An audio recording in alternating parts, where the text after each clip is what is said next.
ስሜ ጳላዲዮስ ይባላል። እፎይ ይባላል። ሰዎቹ ሜቢ ስጋን ሊገሉ ይችላሉ። እስልምና በአረበኛ የተደበቀ እምነት ስለሆነ ማለት ነው። አንድ እንደሆነ የሚታሰብ እምነት ነው ምናልባት አብዛኛው በኢትዮጵያውያን እንዲህ ባለም አቀፍ። ነገር ግን እስልምና በራሱ እጅግ በጣም ብዙ ቦታ የተከፋፈለ ሂዱ ወንጌልን ለዓለም ስበኩ ብሎናል። በዓለም ውስጥ ደግሞ አሕዛብ አሉበት። ይሄ ማዋረድ በእስልምና ሌሎችን ሃይማኖቶች ክርስቲያኖችን ማዋረድ በራሱ እንደ ዶክትሪን የተያዘ ዶግማቸው ነው። ለምን መጽሐፉን መንካት አትችልም፣ ማስተማር አትችልም። ከዚህ በፊት ምናልባት በወንድም ቢኒያም መምህር ቢኒያም የደረሰውን ስለምናውቅ ማለት ነው የራሳችን ሰዎች አሳዳጅ የሚሆኑበት ስላለ የራሳችን ሰዎች ሲማር ካየህ ልጅህን አንተ ክርስቲያን ሆነ እስልምናን ሲማር ካየህ ነው እስልምና እኮ ሐሰት ነው ብለህ ቁርአን ላይ ጠቅሰህ ማሳየት ያስገድላል። እሱ ለአካላዊ ጉዳት ይፈልጉሃል፣ ነፃነትህን ይነፍጉሃል። በዙሪያ ያሉት ደግሞ ምን አገባህ ስለ እስልምና ይሉሃል። እንደ ተቋም ደግሞ አብሮ የሚቆም አካል ታጣለህ። ስለዚህ ብቸኛ ትሆናለህ። መገለጥ አለበት ብዬ አምናለሁ። ማለት ራሱ መሸፈን መደበቅ ለእነሱ የሚሰጠው አንድ ቫልዩ አለ። ነፍሳቸውን ለበጎቹ መስጠት ያለባቸው በጎቹ እረኛ ነበሩ። ስርዓት ካለበት ከ100% ምናልባት 0.001 ራሱ አልተሰራም ብዬ ስለማምን ማለት ነው። አሁን ካየህ እስልምና ይሄ ነው እንዴ? ሃይማኖት ነው እንዴ? ቀልድ እኮ ነው ይሄ እንደዚህ አይነት ቆሻሻ ነው እንዴ የያዘው መጽሐፉ እስኪሉ ድረስ ልጆቼ በርቱ ብሎ የሚባርክ አባት እንኳን አታገኝ። እስልምና ላይ መስራት ይሄ ነው አንደኛው። እንደፈለጉ ወጥቶ መብላት እንኳን የማይቻልበት ደረጃ ስለሆነ ማለት ነው። ከአባሽ ወገን የሆኑ ተጠንቀቅ። እንኳን ለአንተ እኛ መስጊድ ውስጥ የሚወጉ ናቸው። እኛ ከፎቅ ላይ መስጊድ ውስጥ የሚጥሉ ናቸው አሉ አሁን ሁሉ የሚል ነገር ተናገረ ማለት ነው። ኮንፈርም አደረጉ መኖራችን ነበር የታወቀው ማለት ነው። ተሰባስበው እያየናቸው ነው። ልጅ ልከው በርስ ከሚያንኳኩበት ድረስ የነበረው ከአንኳኩም በኋላ ተሰባስበው እስከምንወጣ እየጠበቁ ነው። በተገኘበት እርምጃ ውሰዱት። አስቧል። ይሄ ራሱ ወንጀል ነው። በተገኘበት ይገደል።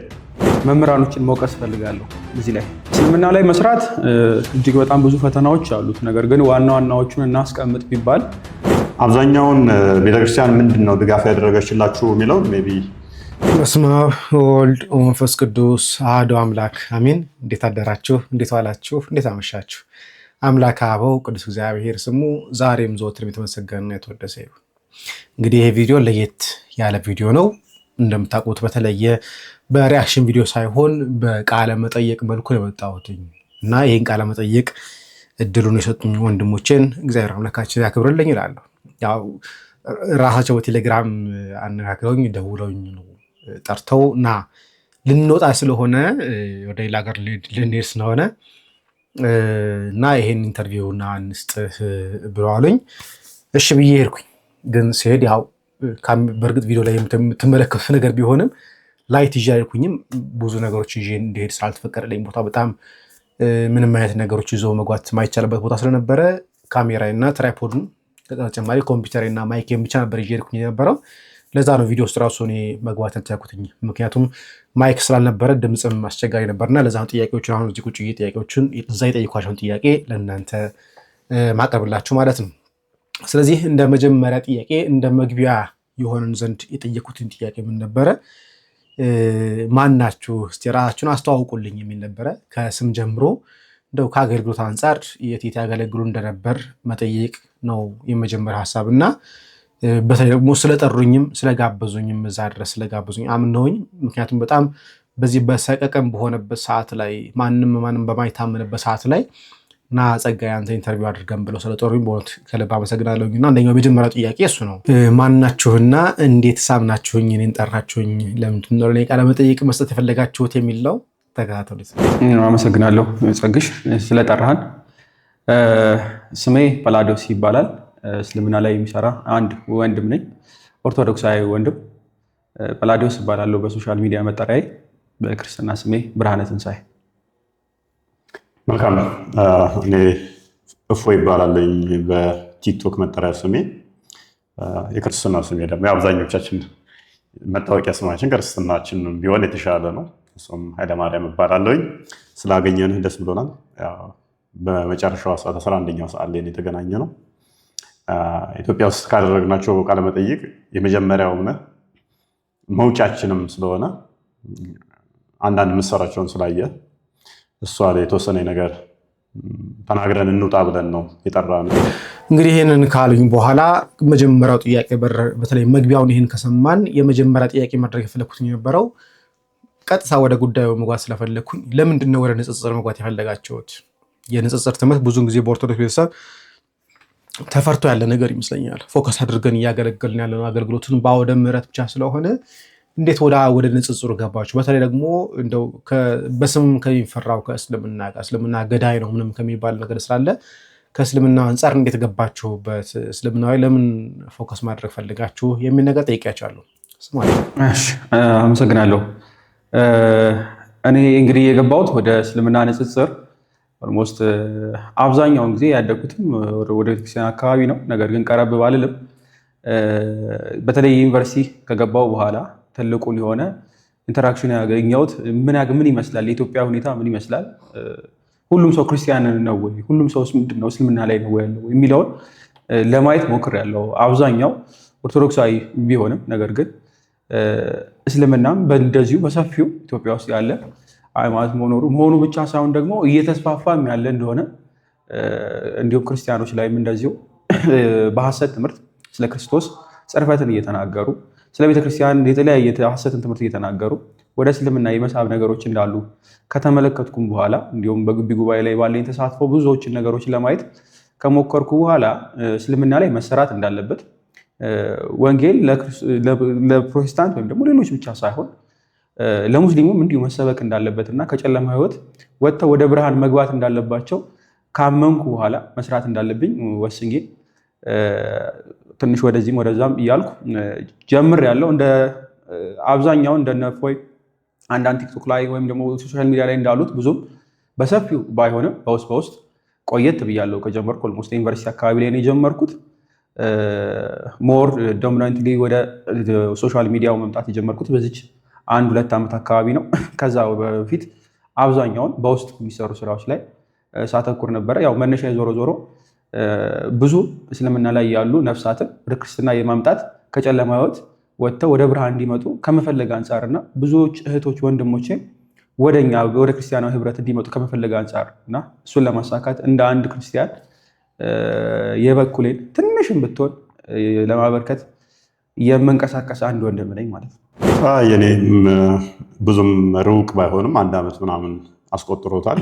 ግን ክስተቷ የተጀመረችው በሐሰት ክርስትናን የመተቸትና ክርስትናን የማጠልሸት ስራ በስልጤ ዞን ላይ በሚካሄድበት ካስታወሳችሁ ከዛሬ 1 ዓመት 4 ወር ምናምን አካባቢ ላይ ቤተክርስቲያንን ልክ የጣዖት ማምለኪያ ቦታ መምህራኖቿ እንደዚህ ደግሞ ድግምተኛ ጠንቋዮች ምናምን ተደርጎ ተስሎ ምዕመኖቹ ደግሞ ለዚህ ተባባሪ እንደሆኑ በሚሰራበት ሰዓት ላይ እና እዛ አካባቢ ያሉትን ክርስቲያኖች የማጽዳት ስራ እየተሰራ ነበረ።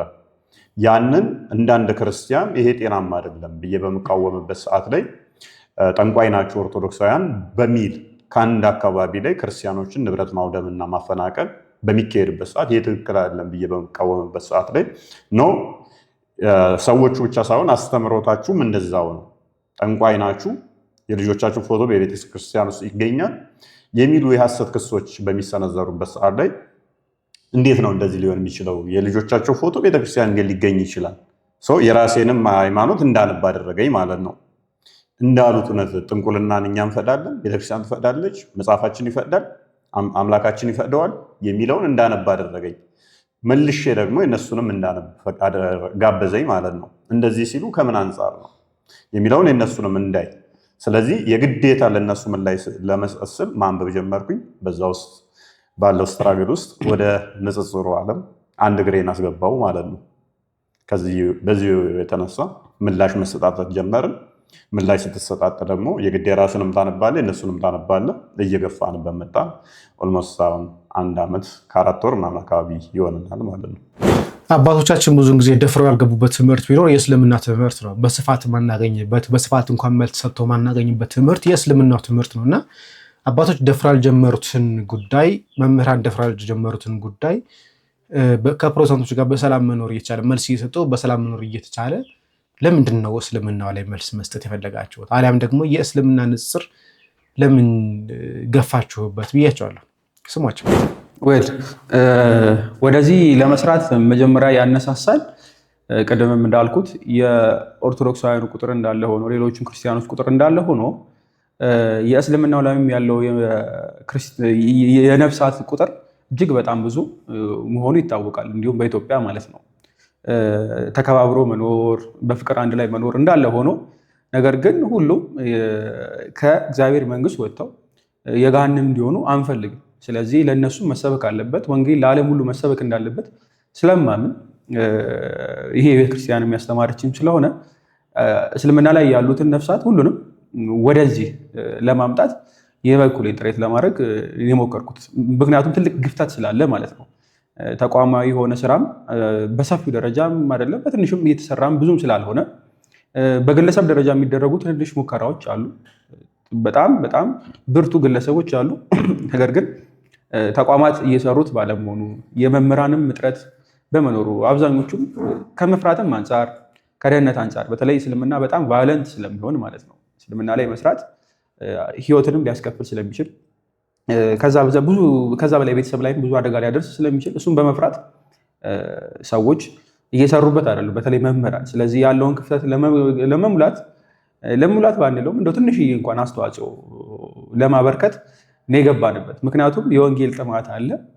ሰዎች ከጨለማ እንዲወጡ ደግሞ እኛም ይሄ ክርስቲያናዊ ግዴታችን ነው። አንድ ሰው በክርስቶስ ክርስቲያን ከሆነ በኋላ ከተጠመቀ በኋላ መንፈስ ቅዱስ ከተቀበለ በኋላ ሰዎችም ወደዛ እንዲመጡ ይፈልጋል። ከዛ መካከል አንዱ ነኝና መፈለጌ እንዲሁም መፈለጉ ሌሎችም ጓደኞቻችን መፈለጋቸው ምንድን ነው? ከጨለማ ወጥተው ወደ ብርሃን እንዲመለሱ ከመፈለግ አንጻር ብቻና ብቻ ነው። ማንም በጨለማ ኑሮ እኛ በብርሃን ብቻ ወይም ደግሞ ክርስቲያናዊ ብቻ እንዲድን ስለማንፈልግ ሁሉም እንዲድን ነው የምንፈልግ። ያ ደግሞ የሚሆነው ወደ ክርስቲያን ሲጨመሩ ወደ አንድነት ህብረቱ ሲገቡ ብቻ ነውና እሱን ለማድረግ ደግሞ የግዴታ አንድ ስቴፕ ወደፊት መሄድ ነበረብን። ምንም አይነት ሪስክ ቢኖረው ጉዳዩ የዘላለም ህይወት ጉዳይ ነውና ሰዎችን ወደዛ ለመምጠት ለመሳብ ወደ ቤተክርስቲያን አንድነት ህብረት ለመክተት ለምን እንዲጨመሩ ለማድረግ አንዲት እግራችንን ፐርሰናሊ በግል ደረጃ አንድ እግሬን ወደፊት ረመድ ብዬ ለመሞከር ወይም ደግሞ ለማገዝ ለመስራት ሞክሬያለሁ ማለት ነው። አብዛኛውን ብሎታል። ግን አባቶች ስለሚፈሩ እናንተ እንደገባችሁበት የሚለው ፍራቻ ከምንድን ነው? እሱ የክርስቶስ ስትሆን ፍራቻን ታስወግዳለህ። በመሰረቱ ማለት ምፈራው ኃጢአትን ብቻ ይሆናል። ኃጢአትን ከክርስቶስ የሚለይህን ነው እንጂ ምፈራው ከዛ በዘለለ ስጋን የሚገሉትን አትፍሩ ብሎ ነግረውናል ክርስቶስ። ሰዎቹ ሜቢ ስጋን ሊገሉ ይችላሉ። ስጋንም ነፍስንም የሚገለውን ነው እንጂ ገሎ በገሃነም የሚከትን ነው እንጂ መፍራት ያለብህ ስጋ የሚገልን ለምን ትፈራዋለህ? የክርስቶስ ከወንክ ክርስቲያን ከተባል ክርስቶስን ከለበስክ በኋላ ይህን ፍራቻ ታስወግዳለህ። ይህንን ደግሞ በማን ላይ ታየዋለህ? እስጢፋኖስን ይኸው በድንጋይ የወገሩት የድንጋይ ዝናብ እያዘነቡበት ፍራቻን አስወግዶ ኢቭን ለነሱ ጸሎት ያደርግ ነበረ። ለእነኛ አካላት እንዲድኑ ጸሎት ያደርግላቸው ነበረ። ስለዚህ እንዳንድ ወጣት ክርስቶስን ተለበስክ በኋላ አባቶች አላደረጉም፣ አባቶች ፈርተዋልና አንተም ለምን እንደነሱ አትሄድም? አይሆንም። እኛ መሰረታችን ክርስቶስ ነው። ክርስቶስ ምን ብሎናል? ሂዱ ወንጌልን ለዓለም ስበኩ ብሎናል። በዓለም ውስጥ ደግሞ አሕዛብ አሉበት፣ ሙስሊሞች አሉበት። ይሄ ወንጌል ለነሱ ሊሰበክ ግድ ይላል። ቅዱስ ጳውሎስ ግዴታ አለብኝ ይላል። ከወንጌልን ለመስበክ አይደል? ግዴታ አለብን እኛ ራሳችን። ሌላው ግዴታውን አልተወጣምና ሌላው አንድ አባት ግዴታውን ስላልተወጣ ፈርቶ አንተ ያንን ግዴታ ባትወጣ አንተ ትጠየቃለህ። አባትየው አልሰራም፣ ያኛው አልሰራም፣ እሱ በራሱ ይጠየቃል። አንተ እሱ አልሰራም እና አልሰራም ብትል አንተም ትጠየቅበታለህ። ስለዚህ እኛ ግድ አለብን ምን? የክርስቶስን ወንጌል የመስበክ ላልሰሙት የማሳወቅ ግድ አለብን። ስለዚህ አንደኛ ግዴታ መጥቶብንም ግዴታም ስላለብን ነው። ሁለተኛ ደግሞ እሱ እንዳለው እኛ ብቻ አይደለንም የመንግስቱ ወራሽ መሆን ያለብን፣ ወንድሞቻችንም እንደኛ የክርስቶስን ፍቅር ሊያገኙት ሊቀምሱት ይገባቸዋል። ወንድሜ እህቴ ልትሆን ትችላለች እኮ ገሃነመ እሳት ውስጥ መግባት የለባትም። እያየው ዝም ካልኩኝ ተጠያቂ ነኝ እኮ። ወደ ጥፋት ስትሄድ ዝም ካልኩኝ ተጠያቂ ነኝ። ስለዚህ ከጥፋት ውስጥ ማዳን አለብኝ ማለት ነው። እንደው የሆነ እዛ ገበያ ቁጭ ብለህ የሆነ ዛፍ ላይ አንድ ሕፃን ልጅ ወጥቶ ሊወድቅ እንትን እያለ እያየኸው ዝም ብትል አስጠይቅም? ሕፃን ልጅ ነው እንደሚወድቅ ታውቃለህ። ማዳን የለብህም በምድራዊ ሕግ እንኳን ማለት ነው። ወደ ገደል ውስጥ ሊገባ እያየኸው አንድ ሕፃን ልጅ ሄዶ ይገባል። ሕፃን ልጅ ዳዴ እያለ እየሄደ ነው፣ እያየኸው ነው። ከፊቱ ወይን አንበሳ አለ እንደሚበላው እያወቅህ ነው። ዝም ብለህ ታያለህ? ዝም ብለህ ብታይስ አንበሳ ይበላዋል። ያንተ ልጅ ቢሆንስ? ያን ዝም ባሉት ላይ ጥላትነት ወይንም ደግሞ ጥላቻ አያድርብህም? አትናደድም ባለማዳናቸው? ታዲያ ይሄ የምድራዊ ስጋን እንደሚጎዳው እንደዚህ ከተናደድክ ኢተርናል የሆነ እሳት ውስጥ ሰዎች ሲገቡ ቆመ ዝም ብለህ ታያለህ? ስለዚህ ሁላችንም ኃላፊነት አለብን ማለት ነው። ኃላፊነታችንን ለመወጣት ወንጌል ለእስልምናም ለሙስሊሞችም ያስፈልጋቸዋልና የግዴታ መሰራት እንዳለበት እናምናለን። እንግዲህ እንዲህ ካልን ለኦርቶዶክሳውያን ወንጌል ማድረስ አንድ ነገር ነው፣ ለፕሮቴስታንቶች ወንጌል ማድረስ አንድ ነገር ነው። ግን ለሙስሊሞች ወንጌል ማድረስ ምንድነው የተለየ የሚያደርገው? ራሱ የቻለ ራሱን ይዞ የሚመጣውን ክብደት አለው ወይስ እንደ ማንኛውም ለኦርቶዶክስ እንደመስበክ ወይ ደግሞ ለፕሮቴስታንቱ እንደመስበክ ያለ ነው ወይስ እንዴት ነው የሚለው ነገር እንስማ። ኦኬ መልካም። እስልምና ላይ መስራት እጅግ በጣም ብዙ ፈተናዎች አሉት። ነገር ግን ዋና ዋናዎቹን እናስቀምጥ ቢባል አንድ ሁለት ሶስት ማስቀመጥ ይቻላል። የመጀመሪያው እና ዋነኛው የሚሆነው የደህንነት ስጋት ነው። እስልምና ላይ መስራት በንግግር ወይም ደግሞ እንደው ሐሳቦችን በሐሳብ ብቻ በማንሸራሸር የሚሆን ወይም ደግሞ በውይይት በክርክሮች የሚታለፍ ወይም ደግሞ በመስበክ ብቻ የሚመጣም አይደለም። እንደዛ እንዳታደርግ ቀድሞ ሆኖ የታጠረ አጥር አለ። የምን የፍራቻ አጥር አለ። ያም ደግሞ ሪልም የሆነ መሬት ላይ ያለ ኤግዚስት የሚያደርግ ትሬትም አለው በሰውነት ላይ በነፍስ ላይ እንዲሁም ደግሞ በቤተሰብና በአካባቢ ላይ ቤተክርስቲያንም ላይ ማለት የተጋረጠ ጥያቄ መጠየቅ ህይወትን የሚያስከፍልበት አደጋ ቤተክርስቲያን ላይ የሚጋርጥበት እንዲሁም ምዕመናን ላይም እንደዛው አደጋን የሚጋርጥበት ሁኔታ ነው ያለው። ስለዚህ እሱ የመጀመሪያው ትልቁ እስልምና ላይ መስራት ይሄንን ነው። ይሄንን ተጋፍጦ ነው አንድ ሰው የሚሰራው። ህይወቱን አደጋ ላይ ጥሎ ቤተሰቦቹንም ይሆናል የአካባቢ ላይ የሚክሩ ቤተክርስቲያንም እንደዛው አካባቢ ላይ ያሉ አንድ ሰው ስለተናገረ ብቻ እዛ አካባቢ ላይ ያሉ ክርስቲያኖችም ታርጌት ተደርገው ጥቃት የሚደርስበትም ሁኔታ ስላለ ማለት ነው። ስለዚህ አንድ ሰው እስልምና ላይ ይሰራለሁ ብሎ ሲያስብ የሚገጥሙት አደጋዎች መካከል እሱም ብቻ ሳይሆን ቤተሰቦቹን ሳይሆን እዛ አካባቢ ላይ ያሉ ወይም ደግሞ ከሱ ውጭ ለምሳሌ በኢትዮጵያ ውስጥ አዲስ አበባ አካባቢ ላይ የሆነ ነገር ቢነሳ ወይ ደግሞ ባህር ዳር ላይ ወይ ደግሞ ጅማ ላይ የሆነ ነገር ቢነሳ ሌላ አካባቢ ላይ ቁጥራቸው አነስ የሚሉ ወይም ደግሞ ዶሚነንት የሆኑ ሙስሊሞች ያሉበት አካባቢ ላይ አደጋ የሚደርስባቸው ክርስቲያኖች እንዳሉ ይታወቃል።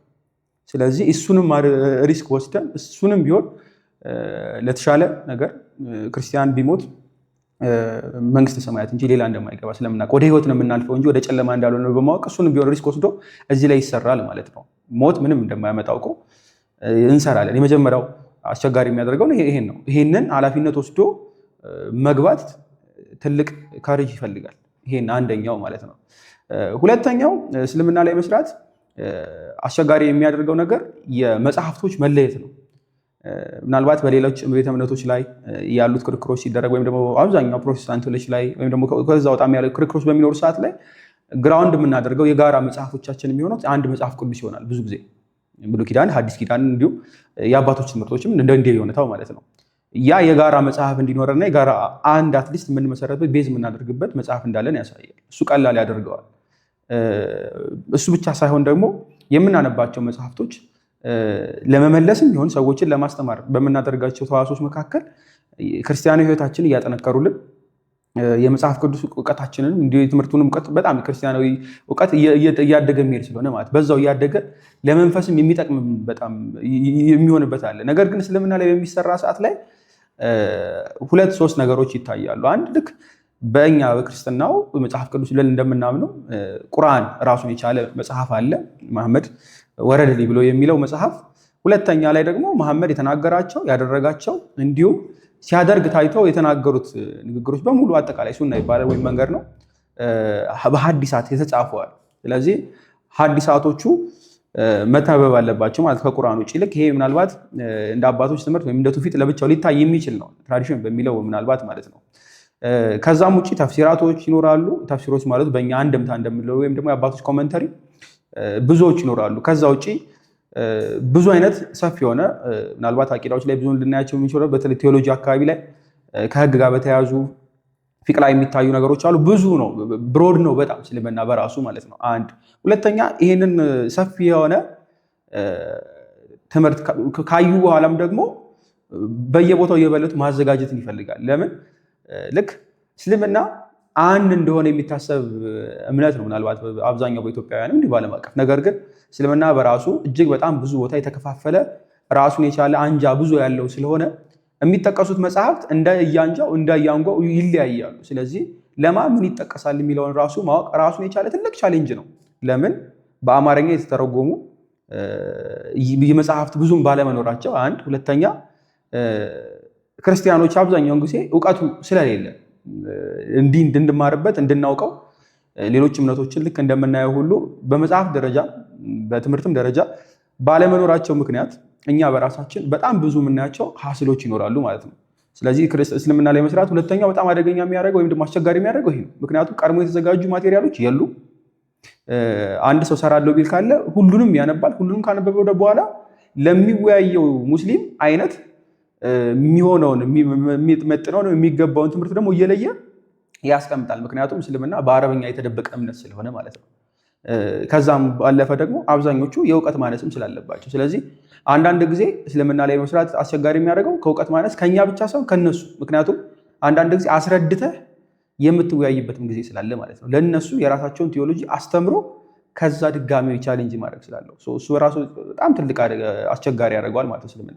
ሶስተኛ ላይ ደግሞ ዋነኛ ብለው ማስቀምጠው ሰፖርት አለመኖሩ፣ የአባቶች ሰፖርት አለመኖሩ፣ የመምህራን ሰፖርት አለመኖሩ ማለት ነው። መምህራን በተለይ አብዛኞቹ ብዙ ምሩቃን ይኖራሉ በየዓመቱ እጅግ በጣም ቅድስት ሥላሴም እንዲሁም ሌላ ዩኒቨርሲቲዎች ብዙ ዩኒቨርሲቲዎች ይመረቃሉ። በቴዎሎጂ ብዙ ምሩቃን አሉን። የመምህራን እጥረት ያለብን አይመስለኝም። ነገር ግን እስልምና ላይ ሰርተው መጥተው አለው ከጎናችሁ ነው የሚሉ አለመኖራቸው ትልቅ ቻሌንጅ ያደርገዋል እስልምና ላይ መስራት። ለምን አናይሌት ያደርገናል፣ የመገለል ነገር ይኖረዋል። እናንተ ማን ናችሁ የሚል ነገር ያመጣል። ስለዚህ አንድ ሰው ደፍሮ ወጥቶ እስልምና ላይ እሰራለሁ ሲል ከዛም ጋር ቻሌንጅ የሚደረግበት ነገር ተቋቁሞ መምጣት አለበት ማለት ነው። እኔ ክርስቲያን ነኝ፣ እኔም ወንጌልን ለሌሎች ለአሕዛብ መስበክ የምችል ኃላፊነት ያለብኝ ክርስቲያን ነኝ ብሎ ደፍሮ መጥቶ እነሱ ባለመስራታቸው ሳይሸማቀቅ እሱ በመስራቱ ግን ኮርቶ ደረቱን ነፍቶ ሊከራከር ወይም ሊወያይ የሚገባው ሰው መሆን ይጠይቃልና እሱ ዋናነት ነው። ህብረት አለመኖሩ በጣም አስቸጋሪ ያደርገዋል እና ብቸኛም ያደርጋል። የመገለልን ስሜት እኔ ማነኝ በኋላ የሚሉ ነገሮችንም ሊያመጣ ይችላልና እሱን ተቋቁሞ መስራት በራሱ ትልቅ አቅም ይፈልጋል፣ ወይም ደግሞ እንደው ድጋፍ ይፈልጋል። መንፈስ ቅዱስ ካልደገፈው የሚሆን ነገር አለ አይመስለኝም። ሶስቱ እነዚህ ዋነኛነት በኔ በኩል ይመስለኛል። ብሏቸዋል። ሁሉንም ምንም ጨምረው የለም እዚህ ላይ። እስልምና ላይ መስራት በራሱ ከሌሎቹ አገልግሎት ዘርፎች ቤተክርስቲያን ውስጥ ካሉ የተለየ ዘርፎች ምንድን ነው የሚለየው? ምክንያቱም በዚህ እናንተ እንዳያችሁ ከሆነ ያሉበትን ቤት እንዳለ ኦና ነው የሚመስለው እና አንድ በአየር ከሚነፋ ፍራሽ ውጭ ምንም ነገር አልነበረም። ኩኪስ ነው አጠገባቸው የነበረው እና ምንድን ነው የተለየ የሚያደርገው? እውነት እዚህ ድረስ ተገፍታችሁ የመጣችሁበት ነገር እስልምና በማስተማራችሁ ነው ወይስ ምንድን ነው? እስልምና ላይ በማስተማራችሁ በራሱ ያመጣባችሁ የነፃነት መነፈግ አለ ወይ? አእምሯዊ ሊሆን ይችላል፣ ስነልቦናዊ ሊሆን ይችላል፣ ፊዚካል አካላዊም ሊሆን ይችላል እና ምንድን ነው የተለየ ነገር የደረሰባችሁ እስልምና በመንካታችሁ ወይ በማስተማራችሁ ምን የተለየ ነገር ደርሶባችኋል አልኳቸው። እንዲህ አሉ እነሱ። አብዛኛውን ቅድም ካነሳው ጋር አብሮ የሚሄድ ነው። ነፃነት ማጣት በራሱ አካላዊ ጉዳት እኮ ነው። ነፃነትን ስታጣ አካላዊ የሆነ ጉዳቶች አሉት እኮ። እንደ ልብ ማትንቀሳቀስ ከሆነ ተገድበሃል የሆነ ቦታ ላይ ማለት ነው። ይሄ ደግሞ ምንድነው እሱ ኢቭን ያስተምሮቱ ዶግማው ሱራ 9:9 ላይ ክርስቲያኖችን የተዋረዱ ነው ግብር ተቀበሏቸው ይላል። ይሄ ማዋረድ በእስልምና ሌሎችን ሃይማኖቶች ክርስቲያኖችን ማዋረድ በራሱ እንደ ዶክትሪን የተያዘ ነው፣ ዶግማቸው ነው። ይህንን ተፍሲር ኢብን ከሲር ሲያሳየው ሌሎችን ማዋረድ ማሸማቀቅ፣ ክርስቲያኖችን በተለይም ከዛ ጂዚያ መቀበል እነሱን አሸማቆ ለእስልምና እንደ ክብር የሚታየ ነው። ስለዚህ ሙስሊም እኔም በማዋረዱ እሱ እንደ ክብር የሚታይበት ነው። ስለዚህ የምትዋረድ ከሆነ ደግሞ ቀና ብለህ ማትሄድ ከሆነ ኢቭን ተመሳሳይ ልብስ እንደ ሙስሊሞች መልበስ ማትችል ከሆነ በሸሪያው የምትተዳደር ከሆነ ማለት ነው። እንደዚህ አይነት ተጽዕኖ የሚደርስብህ ከሆነ ምንድነው እሱ ታዲያ የቀረህ? ቀና ብለህ ማትሄድ ከሆነ የሆነ አዲስ ልብስ ለብሰህ እሱ ከፈለገ አንጣ ያንን ልብስ የሚልህ ከሆነ ጸጉርህን እንኳን የውርደት ከፊትህ የምትላጭ ከሆነ የውርደት ቀበቶ የምታጠልቅ ከሆነ ሙሉ ነፃነትን ነፈገህ ማለት ነው። ይሄ ዶክትሪኑ ነው፣ አስተምሮቱ ማለት ነው። ይሄንን ሰዎቹ አሁን እንደ ተገብሩታል ወይ? ውስጥ ለውስጥ ይሰሩታል። ቀጥታ እንደዚህ አትልበስ፣ እንደዚህ ጸጉርን ተቆረጥ፣ በእንደዚህ አይነት ቋንቋ ታወራ ላይሉ ይችላሉ። ነገር ግን ውስጥ ለውስጥ ይህንን ለማሳካት ይሰራሉ። የእስልምና ላይ መስራቱ ታዲያ ምንድን ነው? እሱ ከአካላዊ ጉዳት ከነፃነት የዘለለ ነው ወይ? አዎ። ለምን? መጽሐፉን መንካት አትችልም፣ ማስተማር አትችልም። የሌላውን ሃይማኖት ለምሳሌ ፕሮቴስታንቶችን ለመተቸት መጽሐፍ ቅዱስ እዛ ነው። እነሱ ጋር መጽሐፍ ቅዱስ አለ፣ እኛ ጋር መጽሐፍ ቅዱስ አለ። እስልምናን ለመተቸት ደግሞ ከመጽሐፍ ቅዱስ ዘለ ቁርአንን መንካት አለብህ። ሱራ 9:29 ደግሞ በፍጹም አይፈቅድልህም፣ መንካት አትችልም። ሱራ 9:28 ላይ ሙሽሪኮች እርኩሶች ናቸው ይላል። 31 ላይ ሙሽሪክ የተባለው እኛ ካፊሮች ብሎ ያስቀምጠናል፣ ወይንም ደግሞ እንደ ካዲ አድርጎ ያስቀምጠናል። እርኩሶች ናቸው፣ ምንም መንካት አይችሉም፣ ቁርአንን መንካት አይችሉም። መንካት ብቻ አይደለም ማስተማር አይችሉም። 9:29ን ተፍሲር ኢብን ከሲር ሲያስቀምጠው አንድ ክርስቲያን ልጁን ስለ ቁርአን ሐሰተኝነት ማስተማር አይችልም ነው የሚለው። ማስተማር አትችልም የተባልከውን ነው የምታስተምረው። ይሄ ዶግማቸው ነው። አስበው። አንተ ልጅህ እስልምና መማር ይችላል። ሲማር ካየህ ልጅህን አንተ ክርስቲያን ሆነ እስልምናን ሲማር ካየህ ነው እስልምና እኮ ሐሰት ነው ብለህ ቁርአን ላይ ጠቅሰህ ማሳየት አትችልም፣ ያስገድላል። ስህተት መሆኑን እያወቅህ ልጅ ስህተትን ሲገባ ዝም ማለት አለብህ ይልሃል አስተምሮቱ። አይምሮህ ላይ ምን አይነት ችግር እንደሚያመጣብህ አስበው። ስህተትን እያየህ ዝም ማለት ማለት ነው። እኛ ደግሞ ከእውነት ጋር ህብረት እንድናደርግ እንጂ ከሐሰት ጋር ህብረት እንድናደርግ አልታዘዝንም። ስለዚህ ነፃነትን ይነፍገዋል፣ በሚገባ ነፃነትን ይነፍገዋል። ከልብስ ጀምሮ አስተምሮቱን እንዳነካ ካዘዘ ኢቭን በአረብኛ እንኳን ማህተብ እንዳመታ ያዝሃል እኮ። አረብኛ ተወላጅ ብትሆን ምን ያህል ነፃነትን እንደሚነፍግህ አስቡ። በዚህ ሳይኮሎጂ ውስጥ ያደጉ ሰዎች ከዛ ቁርአናቸውን ስነካ ሐሰት ነው ብለህ ስታስተምር እንዴት ዝም ሊሉ ይችላሉ?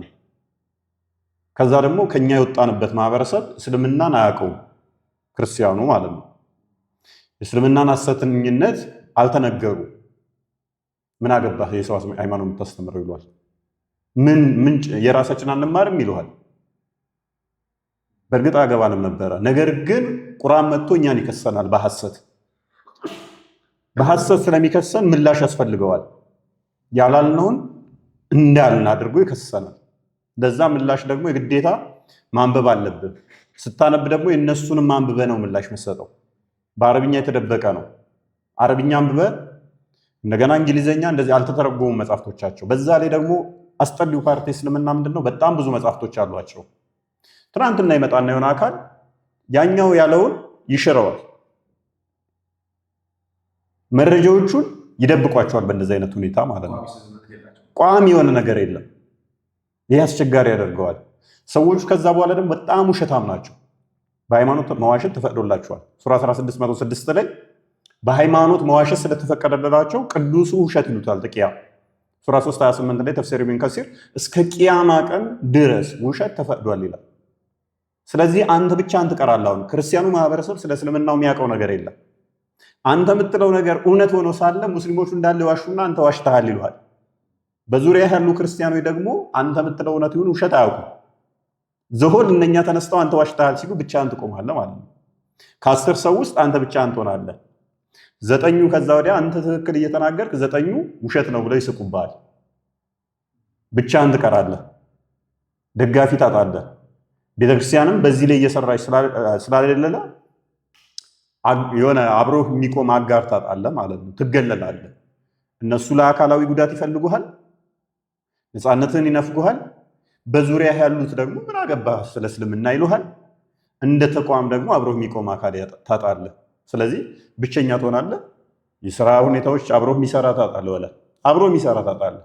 ክርስቲያኑ አብሮ መስራት ያቆማል ስለሚፈራ ማለት ነው። ከዛ ዛቻዎች ደግሞ ይመጡብሃል። እነኚህ ሁሉ ሲደማመሩብህ ብዙ ነገሮችን ያሳጣሃል። ስለዚህ እንደሌላው ቀለል ብሎ የምተቸው እንደሌላው ቀለል ብሎ የምትነጋገረው አስተምሮ አይደለም። በጠረጴዛ ዙሪያ የሚያምኑ ሳይሆን በሴፍ ነው የሚያምኑት። ይሄ ደግሞ አስተምሮታቸው ነው እንደዛ ያደረጋቸው። እንኳን እነኚህ አሁን ያሉት በነቢዩ ጊዜ ራሱ ነቢዩ እንጠያየቅ ሲሉት ኖ እንረጋገም ያለ አካል ነው። ክርስቲያኖች ሄደው ናጅራን ክርስቲያኖች አልኢምራን ላይ 59 እስከ 63 አካባቢ ስለ ኢሳ ቃልና መንፈስነት እንወያይ ሲሉት አይ ልጆቻችሁንና ልጆቻችን ሚስቶቻችንና ሚስቶቻችሁን እዛችሁ መጣችሁ እንረጋገም። ኢማጂን እንወያይ ስትባል እንረጋገም የምትል ከሆነ ሰውየው ለመወያየት ነብያቸው እንኳን ክፍት አልነበረም። አትጠይቅ ተብለሃል። በቃ ማይዳ ላይ 101 አካባቢ አትጠይቁ፣ ከጠየቃችሁ እንደ ቀድሞቹ ሰዎች ትከፍራላችሁ፣ ትሳሳታላችሁ።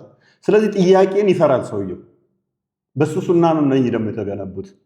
ክርስቲያኖች ደግሞ እንዳነኩባቸው መጽሐፍቶቻችሁን ተነኩ፣ ሴፍ አንሱ ተብለው ታዘዋል። ይህንን ስታውቀው አንተም ትፈራለህ። ስጋዊ ፍራቾች ይመጡብሃል ማለት ነው። ምክንያቱም ማህበረሰቡ በሞላ ያገልህና ብቻህን ትቆማለህ። ይሄ ከዚህ አንጻር ስታየው ትንሽ ቻሌንጁን ወረስት ያደርገዋል ማለት ነው። አብዛኛውን ነገር ኦልሞስት በምልአት በሚባል ደረጃ ወደ ፎይ ብሎታል። ያው እስልምና ላይ መስራት በተለይ ትልቅ ጫና ሊሆን የሚችለው ምናልባት ዝግጅትም ከሌለ ጠንከርም ካላሉ የስነ ልቦናው ነው የሚሆነው። እሱም ደግሞ ምናልባት ቀድሞ የተገነባ አለ። እስልምና ላይ መስራት በጣም ይሄ ህፃናትን ትልልቅ ሰዎች ሲያስፈርፉ ነው ይላሉ፣ ያቃጥላል። ልክ እንደ እሳት የመሳል ጉዳይ ማለት ነው። እሱን ደፍሮ መግባት በራሱ በስነ ልቦና ደረጃ ትንሽ አስቸጋሪ ይሆናል። ምክንያቱም ለዛ ዝግጁ ሆኖ ካልገቡ በስተቀር የራሳችን ሰዎች ሌላ ሰው አይደለም፣ የራሳችን ሰዎች ክርስቲያናዊ ሆነው በአካባቢያችን ያሉ ሰዎች በራሱ የሚያደርሱብን ተጽዕኖ ይኖራል ማለት። በተለይ ስለ ልቦና የሆነ ተጽዕኖ መስራቱ አደጋ እንዳለው መስራቱ ብዙ ነገር ሊያስከፍል እንደሚችል ከማበርታት ይልቅ ማስፈራራት፣ ከማበርታት ይልቅ ከማገዝ ይልቅ ለአገልግሎቱ ምንድነው መሰናክል የመሆን ነገር አለ እና ያ ደግሞ ትንሽ ስለ ልቦና ላይ ተጽዕኖ ያደርሳል። ለዛ ዝግጁ መሆን ይፈልጋል። ምናልባት እኛ ትንሽ ቆየት ስላልንበት ለዛ ዝግጁ መሆናችን ጥያቄ የለውም ነው እንጂ አዲስ ላይ የሚመጡት ግን አስቸጋሪ ያደርገዋል። ከእስልምናው የሚመጣው ብቻ ሳይሆን ከራሳችን የሚመጣው የስነ ልቦና ተጽዕኖ ማለት ነው። ከራሳችን ወንጌል ሊሰበክ ይገባል ብለው በደንብ በኮንፊደንስ ወጥተው መጽሐፎቻቸው ሊመረመሩ ይገባል ብሎ ከመናገር ይልቅ አይነካ ይከደን ብሎ የሚያስተምር አብዛኛው ማህበረሰብ በመኖሩ የተነሳ እዚህ ላይ ይሰራል ሲባል በጣም ከፍተኛ የሆነ ሳይኮሎጂካል ተጽዕኖ ይኖራል። አንድ ሁለተኛ እዚሁ ከክርስቲያናዊ ከሆነ ኮሚኒቲ ወይም ደግሞ አካባቢ ላይ ካለው ማህበረሰብ ከስነ ልቦናም ባለፈ አንዳንድ ሰዎች ሊሰሩ በሚፈልጉ ሰዓት ላይ ድጋፎችንም ያጣሉ። ምናልባት ማቴሪያልም የሆኑ ድጋፎች ይሆናሉ፣ አንዳንድ ከብዙ ነገሮች ማለት ነው። እነዚህ የሚወጡት ምንድነው አደጋን ከመፍራት አንጻር ማለት ነው። እነሱ አካላዊ ከሆኑ እንትኖች ምናልባት ቀጥታ ዳይሬክት አይመጣ እንጂ ቫዮለንት የሆነ ነገር ዳይሬክት አይመጣ እንጂ በተዘዋዋሪ የሚታጣ ነገር አለ ማለት ነው። ክርስቲያናዊ ህብረት ውስጥ ሊያስወጣ የሚችል ወይም ደግሞ ከመሸሻ አንጻር ነው መገለል። ከዚህ በፊት ምናልባት በወንድም ቢኒያም መምህር ቢኒያም የደረሰውን ስለምናቅ ማለት ነው የራሳችን ሰዎች አሳዳጅ የሚሆኑበት ስላለ የራሳችን ሰዎች ማለት ነው አጋላጭ ስለሚሆኑ አደጋን ለመፍጠር ከሚንቀሳቀሱ ኃይሎች ጋር አብረው ተደምረው አደጋ እንዲደርስ የሚተባበሩ ስላሉ ያ ደግሞ በጣም አስቸጋሪ ያደርገዋል። አንደኛ ማለት ነው ከሳይኮሎጂካልም ባለፈ እንደው ፊዚካሊ መጎዳት በኢኮኖሚክ መጎዳት ማለት ነው። ሁለት ሶስተኛ ምናልባት እዚህ ላይ አዲሽናል ሊሆን የሚችለው አደጋ የሚሆነው ማለት ነው እኛ ላይ ሳይሆን ማህበረሰባችን ላይ አደጋ ይኖረዋል። አንዳንድ አካባቢዎች ላይ በቁጥር ብቻ ሳይሆን በጣም በሰፊ ይታወቃሉ። ምናልባት ጥናቶችን በዚህ በሰፊ ስላሉ ማለት ነው እስልምና ላይ መስራት ግለሰባዊ ከሆነ ሳይኮሎጂካል ወይም ደግሞ ኢኮኖሚካል እንትን ባለፈ ማህበረሰብንም እንደዛ ይጎዳል። እንዴት ማለት ጥሩ ነው ቤተክርስቲያኖችን ጥቃት በማድረስ ክርስቲያኖችን ከንግድ ቦታዎች በመለየት ከፖለቲካ ተሳትፎች ምናምን ከማግለል እንቅስቃሴ አለ ብለው ካሰቡ እስልምና ሊቀናቀን የሚችል ሰው አለ ብለው ካሰቡ የማግለል ስራ ይኖራል። ኦልሬዲም የተደረገም ስለሆነ ማለት ማግለል ብቻ አይደለም ጥቃቶችንም የማድረስ ስራ ቢችሉ እስልምና ያው 3 ደረጃ ስላለው ማለት ነው መጀመሪያ ላይ ቁጥራቸው አነስተኛ ሲሆን ፍቅርን ይሰብካሉ፣ መተሳሰብን እንደውም ከአለፍ ይሉና የእናንተም የኛም ጌታ አንድ ነው እስከ ማለት ሊደርስ በሚችል ደረጃ ያስቀምጣሉ። ሁለተኛ ላይ መለካካት ይመጣል፣ ስድቦች ይጀመራል፣ ሲስተማቲክ ሆኑ ማግለሎች ይኖራሉ። ቫዮለንት አይሆንም፣ ነገር ግን በሲስተም ደረጃ አደጋ ያደርሳል። ልክ አሁን ኢትዮጵያ ውስጥ ያለው ሁኔታ ማለት ነው ቁጥራቸው 50 ሲደመር 1 በታች ሲሆን ማለት ነው። ዶሚናንት በጣም ሳይሆኑ ሲቀሩ አሁን ያለንበት ነው እና አንድ ሰው እስልምና ላይ እሰራለሁ ልክ በሚል ሰዓት ሁለተኛው ስቴጅ ላይ እንደመሆናችን እስልምናው ሲስተማቲክ መገለል ያጋጥመዋል ማለት ነው። እንደ ማህበረሰብ ጭቆናዎች ይኖራሉ። ቦታዎችን በመጠቀም የስልጣን ቦታዎችን በመጠቀም ክርስቲያኖችን የመጨቆን በዩኒቨርሲቲዎች ላይ ይታያል። አንዳንድ አካባቢዎች ላይ ሶማሊያ ያጋጠመውና ቃል ኦሮሚያ ላይ የሚያጋጥመውና ቃል አንዳንድ አማራ ክልል ላይ እንደዚህ የሚያጋጥሙ ብዙ ቦታዎች አሉ። ክርስቲያኖችን ለይቶ የማጥቃት ስራ ማለት ነው። ይሄ የሚመጣው ደግሞ ምንድነው? አንድ ክርስቲያን ሶሻል ሚዲያ ላይ እንዲህ ብሎ ተናገረ ተብሎ አንድ ሰው ሁለት ሰው ወይም ደግሞ መጽሐፉን መርምሮ ሐዲስ ላነበበው እዛ ሪስፖንስ ይሰጣል ማለት ነው። አደጋ የሚሆነው ይሄ ነው። አንድ አካል ሰዎችን የራሳቸውን መጽሐፍ አንብቦ ወደ ክርስትና እንዲመጡ የእነሱ ጋር ያለውን ክፍተት በማሳየቱ ብቻ መሬት ላይ ያለውን አካል አደጋ ላይ ያጋልጣል ማለት ነው። እሱ ትልቅ አደጋ ነው። ከሳይኮሎጂካል ሆነው እኛ ላይ ፐርሰናሊ ከሚደርሰውም አደጋ መሬት ላይ የሚደርሰው አደጋ በመናገራችን መሬት ላይ የሚከሰት ነገር አለ ማለት። አንድ ሐዲስ ሲነበብ መሬት ላይ ብዙዎች የሚወድቁ ክርስቲያኖች ይኖራሉ። እሱ ትልቁ አደጋ ነው። እሱ ምናልባት አንድ ሰው አንድ ክርስቲያን እንደ ክርስቲያን ምናልባት ራሱን አሳልፈው ሊሰጥ ይችላል። ነገር ግን እሱ ሌሎችን ለማምጣት በሚሞክረው መንገዶች መካከል የእነሱ መጽሐፍ ገልጦ በሚያነብ ሰዓት ሌሎች ላይ አደጋ ይደርሳልና እሱ ላይ ገብቶ እንዳይሰራ ትልቅ መሰናክል ይሆንበታል ብዬ አምናለሁ። ትልቅ መሰናክል ማለት ነው፣ ሌሎች ላይ ከሚደርሰው አደጋ አንጻር ማለት ነው። ምናልባት በሰፊው ከታየ ከዚህ ከፍ ባለ መዋቅራዊ የሆነ ጥቃት ነው የሚሆነው።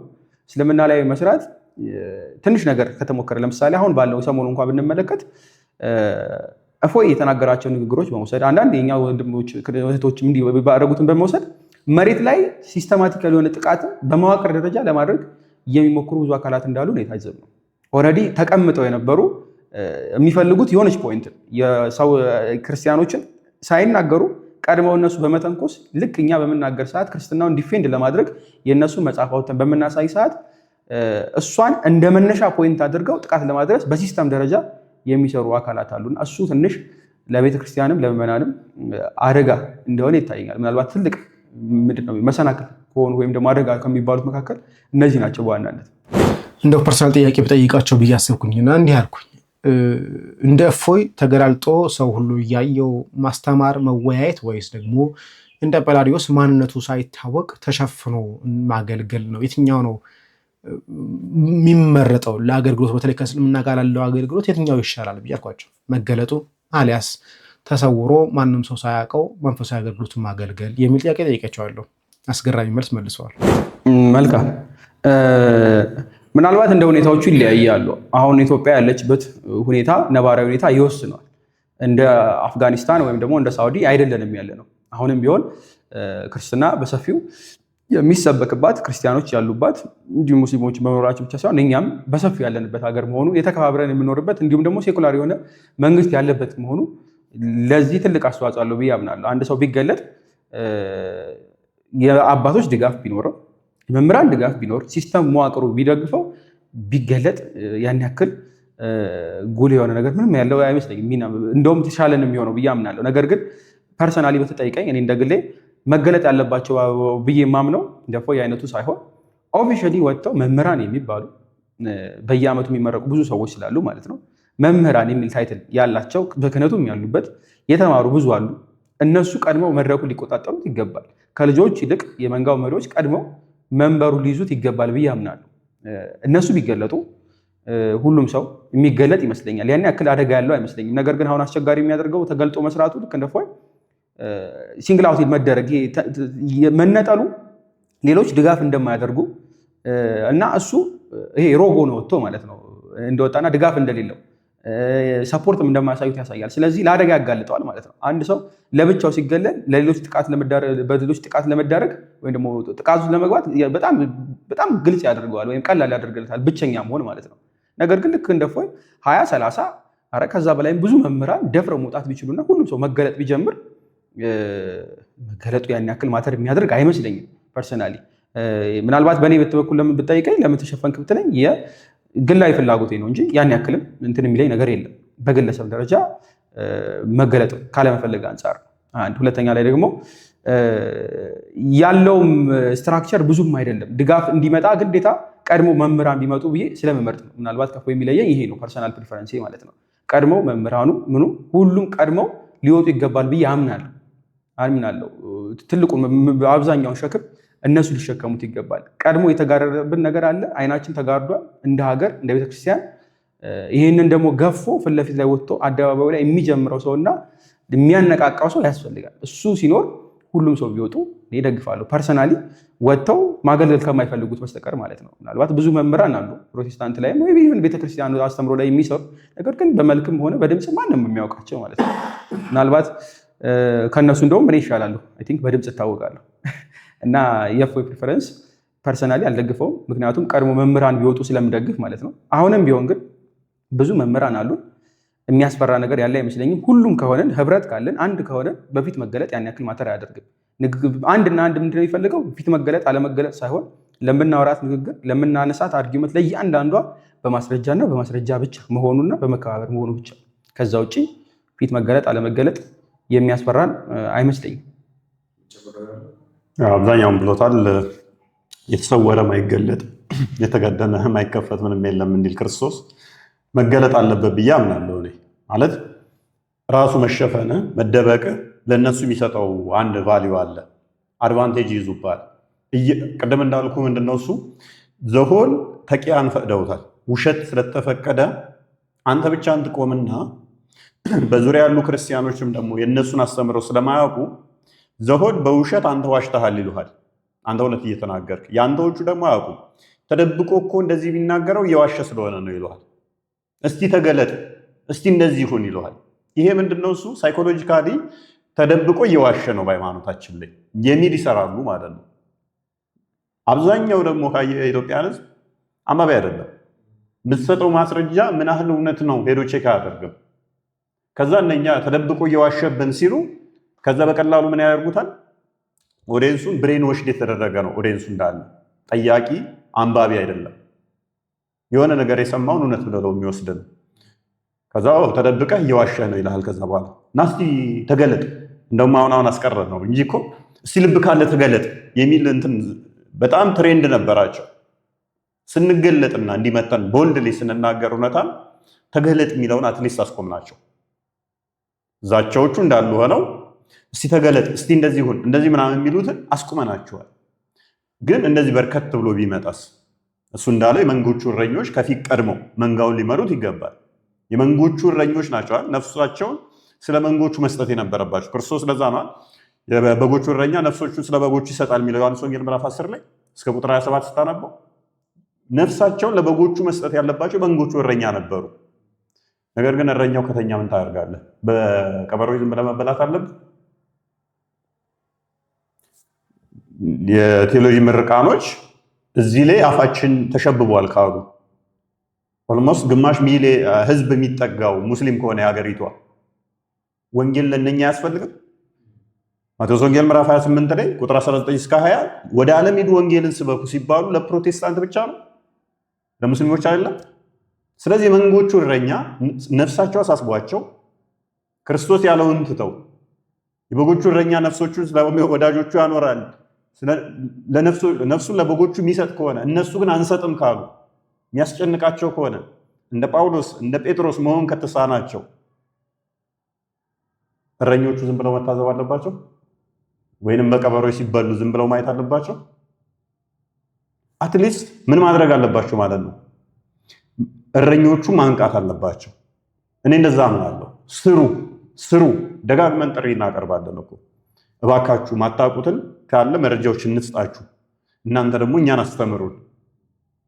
እናንተ በእውቀትም በመንፈሳዊ እንትንም መጽሐፍ ቅዱስንም በደንብ ታውቁታላችሁ፣ አስተምሩን። እኛ ደግሞ ትንሽ የምናውቃትን እስልምናው ላይ መረጃዎች እንስጣችሁ። ጀምሩት። ፈቃደኛ አይደሉም፣ ይፈራሉ። እያየን ታዲያ መንጋው ሲበላ ዝም እንበል? ዝም ማለት የለብን አይመስለኝም። ስለዚህ ይሄ እስከ መቼ ነው? አትሊስት እኛን ጀምረው ከዛ በኋላ የሚመጣውን ቀጣይ አናውቅም። ስለዚህ የተወሰነ ነገር እናኑር የበኩላችንን ከሚል አንጻር ነው። አንዱና ዋነኛው በተለይ ጥያቄ ተብሎ እንደው መነሳት ካለበት አይቀር ብዬ አሰብኩትኝ የነበረው የማህበረሰቡ አቀባበል ነው። እስልምና ላይ ገብታችሁ ማስተማራችሁ ምክንያት ማህበረሰቡ እንዴት ተቀበላችሁ? ፕሮቴስታንታዊ እንደሚያስተምረው መምህራን አጨብጭበው ይቀበሏቸዋል ወይስ ደግሞ መከራና ስቃይ ያለው ይላል። በተለይ ደግሞ በዛም ሳምንት የነበረ አንድ ዝግጅት ነበር የምናስታውሰው ከ28,000 በላይ ሰው ሲከታተላቸው የነበረ ዝግጅት ነበርና ይሄ የሚያሳየው መልካም ነገር እንዳለው ነው ወይስ በማህበረሰቡ ዘንድ ስቲል ተቀባይነቱ ያነሰ ነው የሚለውን ነገር ጠይቄያቸዋለሁ። ተከታተሉት። መልካም ጥሩ የሆኑ መልካም እንላቸው ብዙ ነገሮች አሉ፣ በቅርቡ በተለይ የተከሰቱ ያሉ ማለት ነው። ለምሳሌ መነቃቃት መፈጠሩ በራሱ እንደ ኢትዮጵያ ውስጥ እንዳለ ሰው አብዛኛው ዶሚኔንት የሆነው ክርስቲያን ኦርቶዶክሳዊ እንደመሆኑ መጠን ለእምነቱ ያለው ቀናይነት አጠራጣሪም አይመስለኝም፣ በጣም ትልቅ ነው። ነገር ግን መመርመር ላይ የእኛንም መጽሐፍ በደንብ በሚገባ ማወቅ ላይ በጣም በጣም በጣም ሶሻል ሚዲያው ትልቅ ተጽዕኖ አድጓል ብዬ አምናለሁ። ብዙ ወንድሞች አሉ እዚህ ላይ በሚሰሩ መጀመሪያው ክርስቲያን ሄዶ ሌሎች ላይ ከመስበኩ ከማስተማሩ በፊት ቀድሞውኑ እሱ ክርስቶስን ለብሶ ክርስቲያን ሆኖ መገኘት አለበት። ለዛ ደግሞ መጀመሪያ መማሩ ይቀድማል፣ ማወቅ ይቀድማል እና እዛ ላይ ትልቅ ጥረት እያደረጉ ያሉ እያስተማሩ ያሉ ብዙ መምህራን አሉ። እሱን ሳላደንቅ አላልፍም። እሱ በጣም ትልቅ መነሳሳት ስለሆነ በተለይ በቅርብ ዓመታት ውስጥ እየተፈጠሩ ያሉት መነሳሳቶች ትልቆች ናቸው። ትልልቅ ብዙ ወንድሞች አሉ እዚህ ላይ እየሰሩ ያሉ ክርስቲያኑ በደንብ እምነቱን አውቆ እንዲጠነክር እንዲበረታ ከማድረግ አንጻር። በዋናነት ግን አሁን ወደኛ ወደ እስልምናው ጋር ስንመጣ ግን ምናልባት 1 ዓመት ማክሲመም ምናልባት ወደኋላ መለስ ካለን 3-4 ወር ቢሆን ነው እጅግ በጣም በማስ ደረጃ መነቃቃቶች የተነሱት ማለት ነው። መነቃቃቱም ደግሞ ሀገር አቀፍ የሆነው እንጂ ከዛ በፊት ብቅ ጥልቅ አንዴ መጥቶ የሚሄድ ነገር ነው እንጂ ቋሚ የሆነ ወይም ደግሞ እንደው ሁሉም ሰው መሰረታዊ ችግሩን ተደርቶት እስር ድረስ መሬት ግራውንድ ድረስ ወርዶ ሰዎች መጥቀስ በሚችሉበት ድረስ ስለ እስልምና ያለውን ትምህርት እየጠቀሱ እያስተማሩ የሚሄዱ ነገር አሁን በቅርቡ የመጣ ይመስለኛል። በቅርቡ እሱ ደግሞ ትልቅ ድል ነው ይመስለኛል። ብዙ ሺዎች መጥተው ላይቮችን እንዲከታተሉ፣ ብዙ ሰዎች በቴሌግራም በተለያዩ ፕላትፎርሞች እንዲጠይቁ፣ በዩቲዩብ እንዲከታተሉ መሆኑ ትልቅ አስደሳችና በጣም አመርቂ የሆነ ነገር ያለ ይመስለኛል። ግን መነሻ ፖይንት ይመስለኛል። ገና መነሻ መሰራት ካለበት ከ100% ምናልባት 0.001 ራሱ አልተሰራም ብዬ ስለማምን ማለት ነው። ይሄ የመጀመሪያው አይስበርግ ነው። በቃ የመጀመሪያው መግቢያው ነው። መነቃቃቱ ከተፈጠረ እስልምና መመርመር ይችላል። ቁርአን ተገልጦ መነበብ ይችላል። ሐዲሳት ተከፍተው ሊነበቡ የሚችሉ ሰዎች ሊረዳቸው የሚችሉ መጽሐፎች ናቸው የሚለውን ለሰዎች እንዲገባቸው ማድረግ ብቻ ነው የመጀመሪያው ዓላማ። እሱን ደግሞ ያደረግን ይመስለኛል።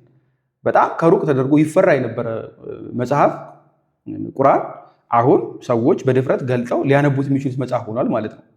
ሐዲሳትንም እንደዛው፣ ሌሎችንም መጽሐፎቻቸውን እንደዛው አይነኬ ተብለው የነበሩት መጽሐፍቶችን ክርስቲያኖች የራሳቸውን አውቀው ከዛም ደግሞ ሊመረምሯቸው የሚችሏቸው መጽሐፎች መሆናቸው ሰዎች ተረድተዋል። ብንነካው ብለው ሊፈሩት በቃ እንደ ሰዓት የሚፈሩትን ነገር አሁን እሱ መገለጡ በራሱ ትልቅ ነገር ይመስለኛል። ምክንያቱም እስልምና ላይ አንዳንዴ ሙግቶችን ሰርቶ ከማሳየትና ከመከራከር ባለፈ ሰዎች መጽሐፉን እንዲያነቡት ማድረግ በራሱ ትልቅ ስራ ስለሆነ ማለት ነው። መጽሐፉ ራሱ በራሱ ስለ ወንጌል የሚመሰክር ራሱ መጽሐፉ ስለ ራሱ ደግሞ መልሶ እኔ ደግሞ ውሸተኛ ነኝ ብሎ የሚናገር መጽሐፍ ስለሆነ መምህራንም አንዳንድ ጊዜ አይፈልግም። እሱን ማንበብ በራሱ ስለ እስልምና ያለን አመለካከት ኮምፕሊትሊ 100% ግልብጥ የሚያደርግ ስለሆነ ማለት ነው። እሱ መፈጠሩ ትልቅ አስተዋጽኦ ይመስለኛል አሁን ያለው ሙቭመንት ማለት ነው። አንድ ሁለተኛ ደግሞ ከተነሳ አይቀር እስካሁን ድረስ ሰዎች ለመማር ፈቃደኛ አልነበሩ፣ አይጠቅመንም ብለው የሚያምኑ ነበር እስልምና ነው።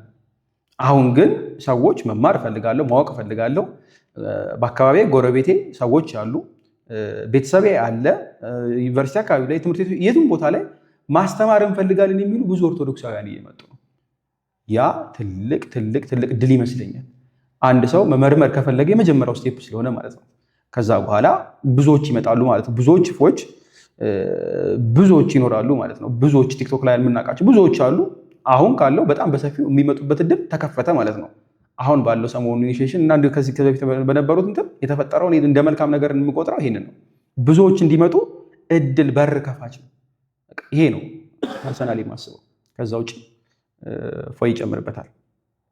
አብዛኛውን ብሎታል። እኛም ዋና ዓላማችን ምንድነው? እሱ አትሊስት መስራት ይቻላል። እስልምና ላይ ተፈርቶ የተቀመጠው ነገር ሲገለጥ ገለባ መሆኑን ማሳየት ነው። እንደሚፈራው እንዳልሆነ ገለባ እንደሆነ ማሳየት ነው። አንድ ስቴፕ እሱን አሳክተነዋል። አሁን ካየ እስልምና ይሄ ነው እንዴ? ሃይማኖት ነው እንዴ? ቀልድ እኮ ነው ይሄ። ይሄ እንደዚህ አይነት ቆሻሻ ነገር ነው እንዴ የያዘው መጽሐፉ እስኪሉ ድረስ በራሳቸው እስከሚገረሙ በመጽሐፉ ብቻ ሳይሆን በራሳቸው አስቀድሞ የገነቡት ነገር ነበረ። በአይምሯቸው ትልቅ ነገር አድርገው ገንብተውት ነበር። ሲገለጥ ገለባ ነው፣ ባዶ ነው። ይህም ማሳየት ችለናል። ከዛ በኋላ የሚቀጥለው ምንድነው? እሱ ያ ገለባ የሆነውን እኛ እንዳሳየን እነኛ አካላት ደግሞ ለሌላው እንዲያሳዩ ማድረግ ነው። ይሄ ደግሞ ምንድነው? እሱ ወጣቱ እንደዚህ መነቃቃቱ እስከገባ አንተ እንዳልከው ይሄንን ለመስማት በፊት 40-30 ሰው ነበረ ላይቭህ ላይ የሚመጣው። 40 ሰው 30 ሰው የሚመጣ በፊት አሁን በስንት እጥፍ አድርጎ 30 ሺህ ምናምን ሲመጣ አስቡ።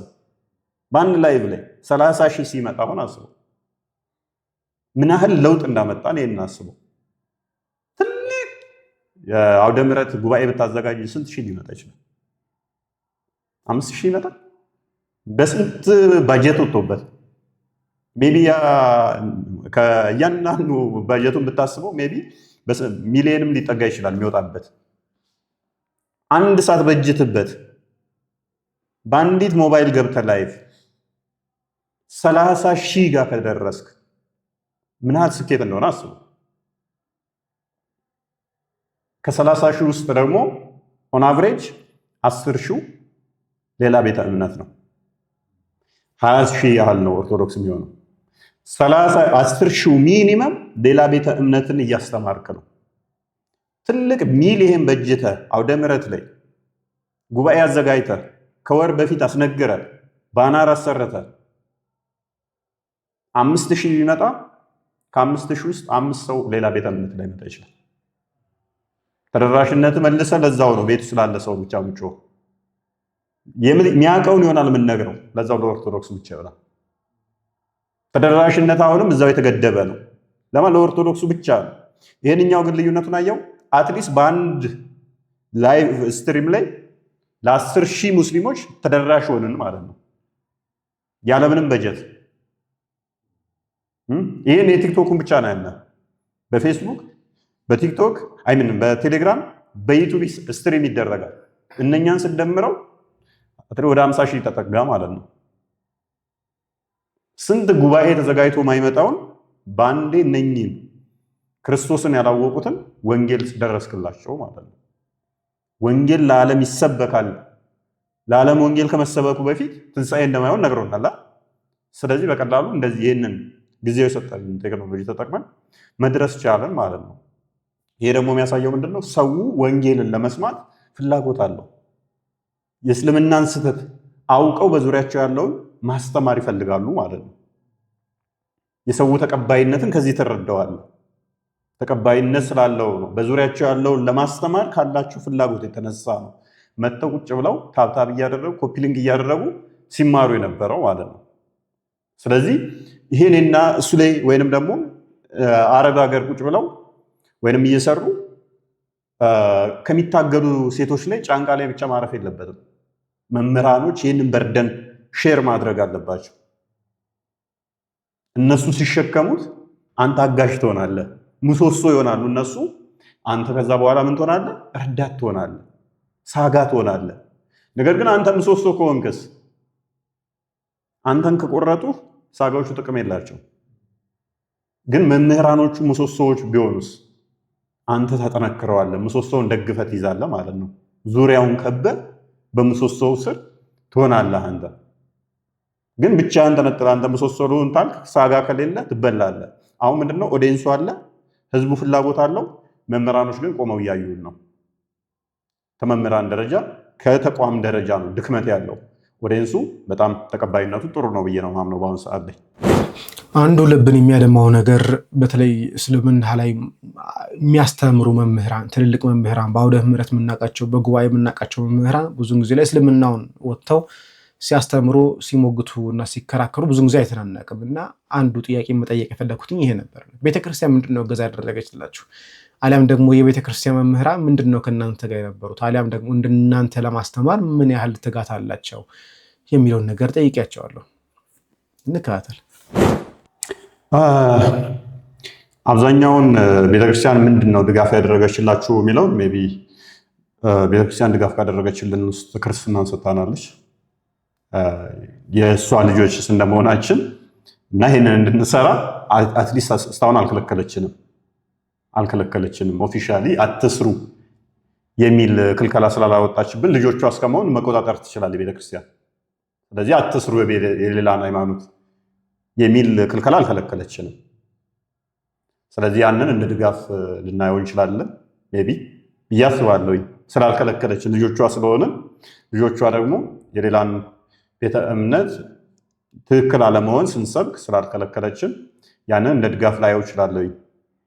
ከዛ በዘለለ ቤተክርስቲያን የሚለው እኛም ቤተክርስቲያን አይደለ፣ ኮሚኒቲው ራሱ ቤተክርስቲያን ነው። ስለዚህ ኮሚኒቲው ከኛ ጋር ነው፣ ህብረቱ ከኛ ጋር ነው። ህብረቱ አብሮን አለ። የሚቃወሙን እንዳሉ ሁሉ አብዛኛው አሁን ላይ ተረድቶናል። ውሸት እንደማናወራ ወንጌል ለሙስሊሞች እንደሚያስፈልግ ክርስቲያኑ ማህበረሰብ አሁን ላይ ገብቶታል። ስለዚህ ቤተክርስቲያን ስንል ህብረቱ ነው። ህብረቱ ደግሞ ከኛ ጋር ነው አብዛኛው። በእርግጥ አንዳንዶች ከኛ ህብረት የሆኑ ኖ ብለው የሚቃወሙን እንዳሉ ሁሉ በፊት ቪዲዮችን አድርገው የሚቃወሙን አሁን ተቀይረው ደግሞ የኛ ደጋፊ የሆኑ አሉ። ከኛ ጋር የሆኑ ወንጌል ለካ ያስፈልጋቸዋል፣ ለካ እየሰደባችሁባቸው ሳይሆን ትክክለኛውን አስተምሮታቸውን እየነገራችኋቸው ነው፣ ለካ እየዋሻችሁ ሳይሆን መጽሐፎቻቸውን ገልጣችሁ እያሳያችሁ ነው ብለው ህብረት ከኛ ጋር የቆሙ አሉ።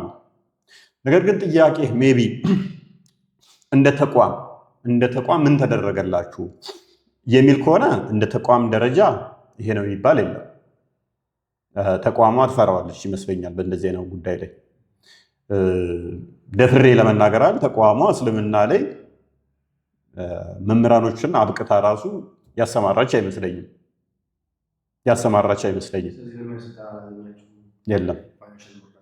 የለም ፋይናንሻል እርዳታ ተወው፣ ስልጠና ተወው፣ ልጆቼ በርቱ ብሎ የሚባርክ አባት እንኳን አታገኝም።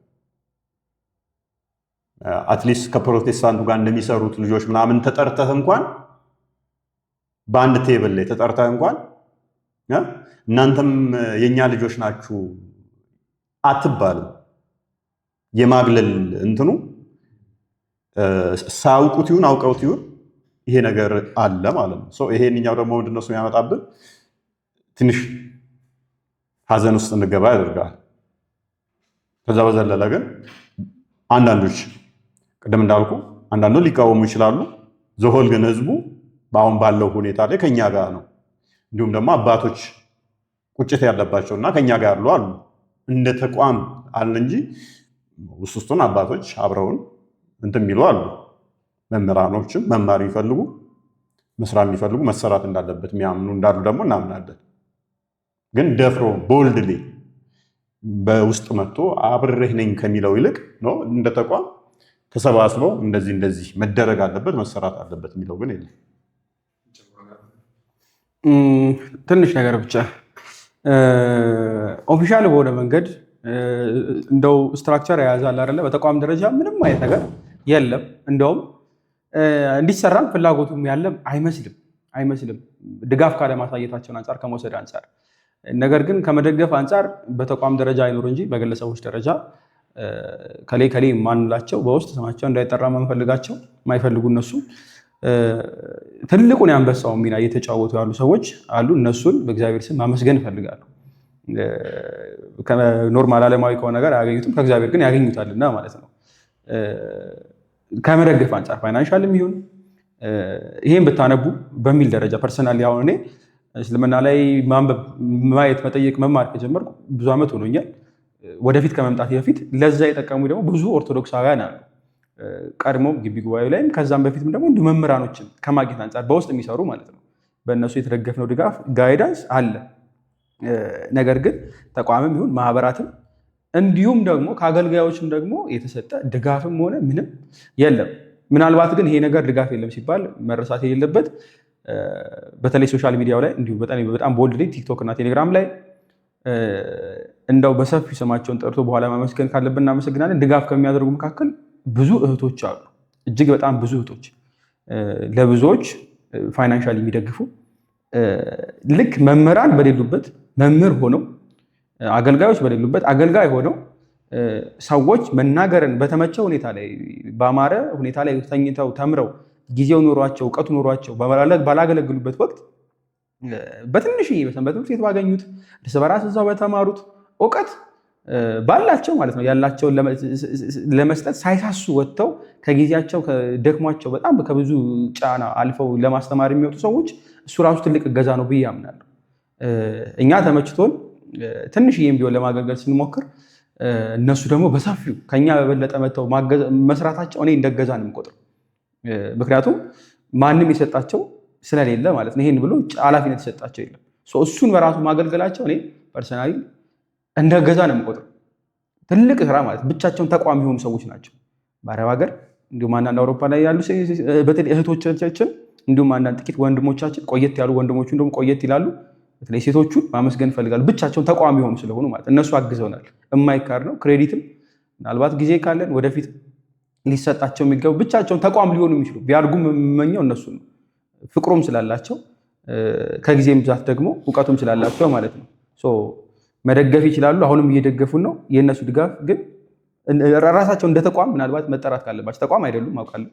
ኦፊሻሊ ግን እንደ ተቋም ብንቆጥራቸው እና ብናመሰግናቸው ብዬ አስባለሁ እና ማመስገንም እንፈልጋለሁ እግዚአብሔር እነሱ የምስጋናውን ነገር የምንመለስበት ይሆናል። መጨረሻው ክፍል ወይም ሁለተኛው ክፍል ላይ የምንመለከተው የምስጋናውን ክፍል ጨምረን ስለሆነ እዛ ላይ እንመለከተዋለን። ነገር ግን አንዱ ትልቁ ችግር የነበረው በተለይ እስልምናን ለማስተማር የማቴሪያል የቁሳቁስ እጥረቶች ነበሩ። በተለይ ደግሞ ከዶክመንቶች አንጻር የእስልምናን የፕሮቴስታንቶች እምነት ላይ የተመለሱ በጣም ብዙ መጽሐፍቶች አሉን እንደምናውቃቸው፣ በገበያ ላይም በጣም ብዙ አሉ። ግን እስልምና ተኮር የተደረጉ መጽሐፍቶች በጣም ጥቂት ናቸው እና ከዛ አንጻር ምን ይመስል ነበር? ከዶክመንት ዝግጅት ጀምሮ ተተኪንም ከማፍራት አንጻር እንዴት ነው እየተመለከታችሁ ያላችሁት አልኳቸው። መልካም። ከማቴሪያል ዋይዝ ወይም ደግሞ ከሚነበቡ ከመጽሐፍት እንዲሁም ደግሞ ለውይይት የሚጠቅሙ አንዳንድ ትራክቶችም አንጻር ከኛ በፊት የተዘጋጁ አሉ። ነገር ግን ሚዛን ላይ እናውጣቸው ቢባል እጅግ በጣም ትንሽ ምናልባትም ከአንድ ከሁለት ፒዲኤፍ የማይበልጡ ነው የሚሆኑት። እንዲሁም ቀደም ያሉ የተጻፉ መጽሐፍቶች አሉ፣ 1 2 3 መጽሐፍት። ነገር ግን አሁን ላለው እስልምና ብዙም ኢሬሌቫንት የሚባሉ አይነት መጽሐፍት ናቸው። ምናልባት በቅርቡ ከመጣው የልቦና ችሎታ አንጻር የበረከት አዝመራው መጽሐፍ ነው፣ ጥሩ መጽሐፍ ነው። አሁን ካለው ግን ብዙም አይሆንም እሱም ቢሆን። ስለዚህ ማቴሪያሎችን ማግኘት የሚባለው ደረጃ በተለይ ለንጽጽር ለተዋሶ በሚሆን ደረጃ የለም የሚባለው ነገር ብናገር ምንም የሚከብደኝ አይመስለኝም። ምንም የለም። ከዜሮ ማንበብ ይጠይቃል። ከዜሮ በደንብ ማቴሪያሎችን መስራት ይፈልጋል። እሱን ደግሞ ለመስራት ታይም ይፈልጋል፣ በጣም ብዙ ታይም። ከኛ ይጠበቅ ነበረ። እሱን የመስራት ስራ እኛ ሰርተናል፣ እግዚአብሔር ይመስገን። ተማሪዎችን ከማፍራት አንጻር በተለይ የፉ አገልግሎት አሁን ብዙ ሺዎችን ደርሳል፣ በአንድ ሰዓት ማለት ነው። 2 3 ሰዓት 4 ላይ በጣም በሳምንት ውስጥ 4 5 ቀን ላይቮች አሉ። ኖት ለሚጽፍ ሰው ለመማር ለሚመጣ ሰው ራሱን የቻለ ትምህርት ቤት ነው። ብቁ ሆኖ መውጣት ይችላሉ። ቁጭ ብሎ አንድ ሰው ቢቀመጥ 3 4 ወር ቢማር መምህሩን ተክቶ ይወጣል እንጂ እንደው ዝም ብሎ ተራ የሚባል ሰው አይሆንም ብዬ አምናለሁ። ለብዙዎች ተደራሽ ይሆናል። ነገር ግን እንደው ተማሪ ቁጭ ብሎ ኖት ይዞ አቴንዳንስ የተያዘለት በመማር ደረጃ ግን በውስጥ እየተሰሩ ያሉ ስራዎች አሉ። ይሄንን ስራ ኦልሞስት እንሰራለን ወይም ማለት ነው በጋራ አንድ ላይ። በተለይ ከቲክቶኩ ባለፈ መሬት ላይ ቴሌግራም እና እንዲሁም ዲስኮርድ ፕላትፎርሞች ላይ እናስተምራለን። ኦልሞስት ከዓመት በላይ አስተምረናል። ነገር ግን ወጥተው አልታዩም። ብዙዎቹ አልታዩም። ገና ከስር ቢውልድ አፕ እየተደረገ የሚመጣ ስለሆነ ማለት ነው። መሰረታዊ የሆነ ክርስትና ትምህርትን በደንብ ከተማሩ ካወቁ መሆናቸው ከተለየ በኋላ ነው እስልምናውንም ልክ እንደዛው በዛው መንገድ መልእክተ ዮሐንስ ተምሮ ልክ የኛ ሰው ትምህርት እንደሚጀምረው ልክ በእነሱም ልክ እንደዛው ነው የሚማሩት እና ከግራውንድ አፕ አስተምረን ለማምጣት ትልቅ ጥረቶችን እያደረግን ነው። እንደ ተቋም ድጋፍ የለንም አውቃለሁ። መምህራን ብዙ ድጋፍ ያስፈልገን ነበር፣ አልደገፉንም። በጥቂት ሰዎች ነው እየተደረገ ያለው፣ በ2 3 ሰዎች። ነገር ግን ጥሩ ፍሬ የሚያፈራ ነው። ምክንያቱም ከእስልምና ወደ ክርስትና የሚመጡ ብዙዎችን እያየው ስለሆነ ማለት ነው። ፐርሰናሊ በተማሪዎች የሚመጡ እኛ ሄደን እኔ ፐርሰናሊ ብዙዎችን አላናገርም፣ ምክንያቱም እኔ እንደማልወጣም ይታወቃል። የቲክቶክ ላይ ብዙም አይደለሁም እንደምታዩት። በተማሪዎቼ ግን በጣም ብዙዎችን እየደረስን እንደሆነ አውቃለሁ። ተማሪዎች የሚይዘውልን በአካባቢያቸው በመንደራቸው አስተምረው እየመለሱ ያሉ ሰዎች እንዳሉ ስለማውቅ ማለት ነው። ይሄ ደግሞ ገና በትንሽ ነገር የተሰራ ሰው ነው። በአንድ በሁለት ሰዎች ለመማር የሚፈልጉ ሰዎች እስካሉ ድረስ እኛ ለማስተማር ወደኋላ ምንል አይመስለኝም። ወደፊትም በዚሁ ነው የምንቀጥለው። ከፍ አድርገን ደግሞ ተቋም እናደርገዋለን የሚልም ሀሳብም አለን። ኦልሬዲ መንገዱም ላይ ነን። ስለዚህ ወደፊት በቅርቡ ማለት ነው ይሄ ለብ ትምህርት ሳይሆን 4 ወር 5 ወር ሳይሆን ዓመት 2 ዓመት በደንብ ልጆች ተምረው አውቀው እስልምናን ልክ አንድ ሰዎች ይሄ ሚስኮንሰፕሽን ባለበት መንገድ እነሱን ማይሉትን እየተናገሩ እያጣመሙ ሳይሆን በእውቀት በስነ ስርዓት መሞገት እንዲችሉ አንብበው ያነበቡ ጠነቀቁ ክርስትናውንም በደንብ ያወቁ ሰዎች መጥተው እንዲሞግቱት እናደርጋለን። ለዛ ደግሞ ሩቅ አይደለም ቅርብ ነው። አሁንም አሉ ልጆች፣ ነገር ግን በሰፊው እናደርገዋለን። እቅዳችን ብዙ ሺዎች እንዲወጡ ስለሆነ ማለት ነው። ያልወጡ እስካሁን ድረስ ለምንድነው ምናልባት ከተባለ ሙሉ ጥንቅቅ ብለው እንዲጨርሱ ስለምንፈልግ ነው። ኦልሬዲ ከዚህ በፊትም ተናግረናል በላይቦቻችን ላይ ጥንቅቅ አድርገው አውቀው የወጡ 10 ልጆች በቂ ናቸው ብዬ አምናለሁ። ምናልባት በአንድ ዓመት 10 ሰው በአንድ ሰው ከተወጣ ያወጣናቸው 10 ሰዎች በአመቱ 100 ይሆናሉ ኦብቪየስሊ። ስለዚህ ቅርብ ነው ማለት ነው። የቤተክርስቲያን ትንሳኤም ብዙዎች ከጨለማ ወደ ብርሃን የሚመጡበት ጊዜ ቅርብ ይሆናል ብዬ አምናለሁ። ከሰራን እግዚአብሔር ከደገፈን የማይሆን ነገር ያለ ነገር አይመስለኝም ምንም ነገር። ተተኪን ከማፍራት አንጻር ዋናው ምንድነው እሱ እኛ ነገ እናልፋለን፣ ነገር ግን ማያልፉ ስራዎችን መስራት ግድ ይለናል። ስለዚህ የኛ ዋና ታርጌት ምንድነው እሱ ዝም ብሎ ሻይን አድርጎ መጥፋት ሳይሆን አትሊስት የኛ ያስቀመጥነው አለ ከኛ የተሻለ ደግሞ እንዲመጡ እንፈልጋለን። ደግሞም እየመጡ እያየናቸው ነው። በሚገርም ሁኔታ አሁን ላይ በፊት እስልምናውን ዞር ብሎ ማያዩ ቤት ከፍተው እያስተማሩ እስልምናው ላይ ጥያቄ እየጠየቁ ቻሌንጅ እያደረጉ ያሉ እያየናቸው ነው። አብዛኞቹ በሚባል ደረጃ እኛ ሌሎችን አይተን እንደመጣን እነኚህ ደግሞ አሁን የመጡት እኛንም አይተው የመጡ ናቸው ብንል ድፍረት የሚሆንብኝ አይመስለኝም። ስለዚህ እነኛ አትሊስት የኛ ተተኪ ናቸው፣ የኛ ተተኪ ናቸው። እኛ የምንጠቅሰው መረጃዎችን እኛ የሰራናቸውን ቪዲዮዎችን እኛ ያልናቸውን እየያዙ እየሞገቱ እያየናቸው ነው። ነገር ግን ይህንን ደግሞ ሞር ጠበቅ ባለ ሁኔታ እንዴት ነው እሱ መካሄድ ያለበት፣ ታዳጊዎች በደንብ እንዴት ነው መውጣት ያለባቸው የሚለውን በውስጥ ኮርስ የሚሰጡ አሉ። እሱም በተለየ ሁኔታ እሱ ዲስኮርድ ላይ በደንብ እየሰጠም ነው እየወጡም ነው። ሁሌም ገብተህ ቻሌንጅ ስታደርግ ከስር ቁጭ ብሎ ይማራል። እሱ ያንተን ንግግር ቃል በቃል የሚሸመድዳል። ከዛ ደግሞ አድም ያደርጋል የራሱ እንዲህ ቢሆን እንዲህ ነው ብሎ በዙሪያ ያለውን ቻሌንጅ ያደርጋል ማለት ነው። ስለዚህ እነኛ ተተኪ ናቸው፣ የሚመጡ ናቸው። እነኛ ለእነኚህ ጽሁፎችን መስጠት፣ ማዘጋጀት፣ ፒዲኤፎችን መስራት፣ አንዳንድ ብሎጎችን ማስቀመጥ ከኛ የሚጠበቅ ነው።